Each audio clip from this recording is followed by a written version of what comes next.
ரீல்ஸா பாக்குற? நான் உனக்கு அவள்கிட்ட சப்போர்ட் பண்ணி பேசியிருக்கேன், நீ படுத்துக்கிட்டு ரீல்ஸ் பார்த்துட்டு இருக்க. ஜிங்கு சான் தொங்கு சான் எந்திரா. உடனே வச்சுக்கிட்டு காலங்காத்தா. என்னங்க எழுந்தானா? ஏய் இருடி, குளிக்க தாண்டி போறான். நானே 4 நாளைக்கு ஒரு தடவை குளிப்பேன், இதுகளை வச்சுக்கிட்டு குளின்னு வா, போய் குளி சீக்கிரம். சீக்கிரம் ஆட்டோ வந்துற போகுது. ஏய் இருடி, போயிட்டாண்டி இருடி. அப்பனும் பையனுக்கும் தூக்குறதா வேலை, திங்கிறதுக்கு மட்டும் வரீங்கல்ல, சீக்கிரம் கிளம்புங்கடா. தூக்கத்துல இருந்து எழுப்பி விட்டதும் இல்லாம ஆத்துல பொம்மையை வச்சு அடிக்கிற. இரு. ஏய் என்னடா ஆச்சாடா? என்ன பண்றான் இன்னும்? ரெடியானானா இல்லையா? Dress வேற அயன் பண்ணனும். ஏய் வந்துருவாண்டி இருடி.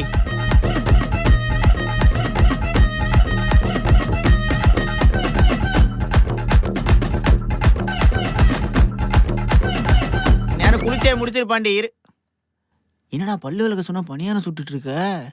வாயில வச்சு கரகர